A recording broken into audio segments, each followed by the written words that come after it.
Uma simples foto tirada por acaso ajudou a solucionar esse caso. Engla Hoglund, de 10 anos, morava com a sua família em Stersund, a 200 quilômetros de distância da capital da Suécia.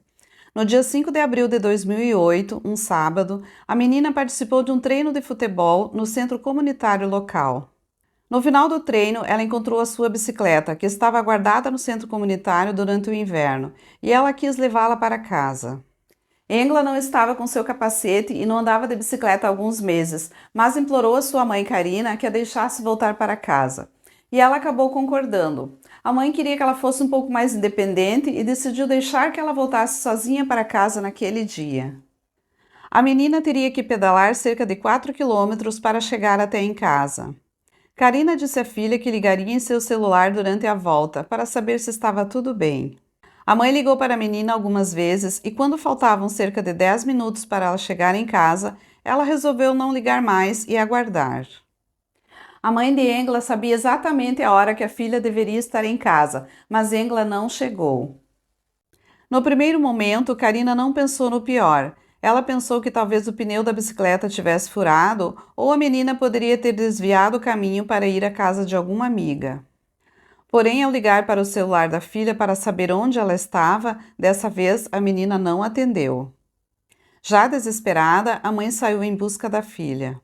Ela entrou no carro e dirigiu pela estrada de volta ao centro comunitário, onde deixou a filha naquela manhã, mas não havia nenhum sinal da garota.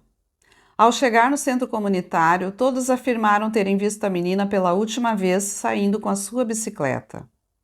Então Karina voltou para a estrada e encontrou um casal que ela conhecia e perguntou se eles tinham visto a Engla naquele dia. O casal disse que sim, que a viram pedalando e que ela estava muito perto de chegar em casa. A mãe continuou pela estrada e, quando estava prestes a chegar em casa, encontrou a bicicleta da filha jogada em uma área de mata, a apenas 200 metros de casa.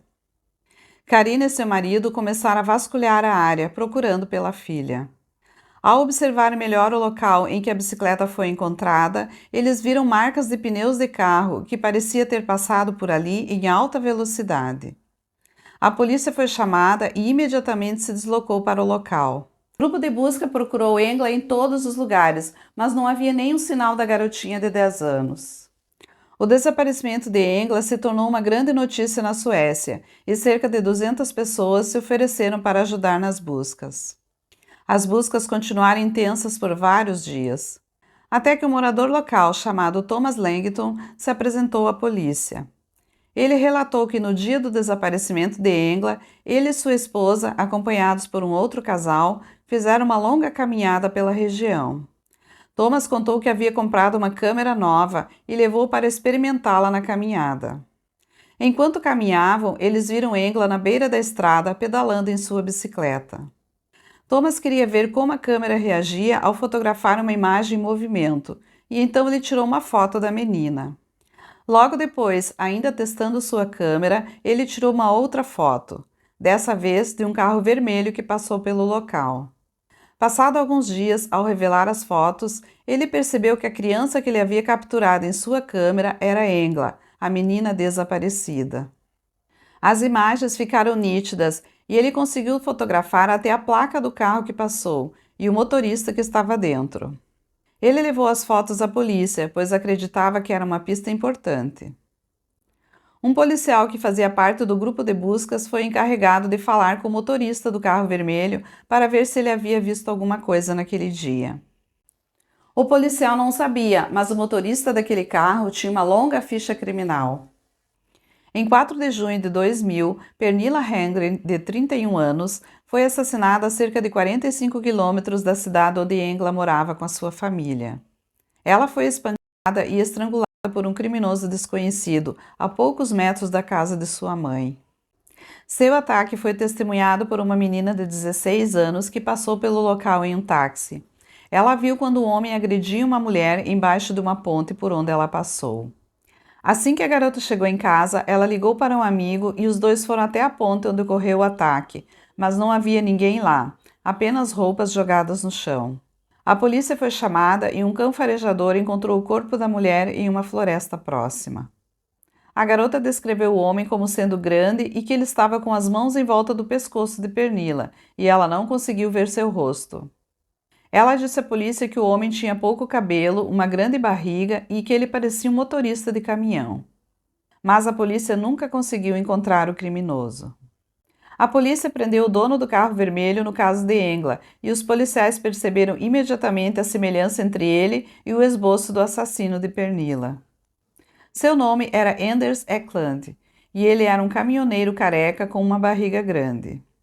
Ele negou ter algo a ver com o desaparecimento de Engla ou que tivesse visto ela em sua bicicleta naquele dia, mas seu DNA foi coletado para teste e também foi testado com a amostra retirada do corpo de Pernilla. Anders foi interrogado por dias e, enquanto estava sob custódia policial, foi encontrado sangue no banco de trás e no porta-malas de seu carro. Seus pneus também combinavam com os rastros encontrados na floresta, perto de onde a bicicleta de Engla foi encontrada. Quando a polícia revistou seu apartamento, eles encontraram uma enorme quantidade de pornografia infantil e também de abuso sexual em animais. A polícia também encontrou vários pares de roupa íntima feminina. Em 11 de abril, os investigadores receberam a confirmação da perícia de que Anders Eklund era o responsável pelo assassinato de Pernilla através do exame de DNA. Ele acabou confessando o assassinato de Pernilla e junto confessou o assassinato de Engla. Ele disse aos investigadores que a havia matado na floresta, perto de sua bicicleta, e concordou em levá-los para onde havia escondido o corpo da menina. Quando os investigadores localizaram seu corpo, a menina estava irreconhecível. Anders disse que estava dirigindo por uma estrada naquele dia e viu Engla sozinha. Então ele se aproximou dela, disse que ela tinha que sair daquela estrada, porque era uma estrada muito perigosa. Mas a menina se assustou e reagiu dando um chute nele. Ele conta que ficou furioso e então ele colocou ela em seu carro e a levou até o local na floresta onde o seu corpo foi encontrado. Ela foi abusada sexualmente, espancada e estrangulada. Depois ele queimou seu corpo com gasolina. Ela só foi identificada por registros dentários. Anders Eklund recebeu 2 acusações de assassinato, 2 acusações de abuso sexual e posse de infantil. Em 6 de outubro de 2008, ele foi considerado culpado e condenado à prisão perpétua. Ele também é suspeito de ser o responsável por vários assassinatos na Suécia, na Dinamarca e também na Noruega.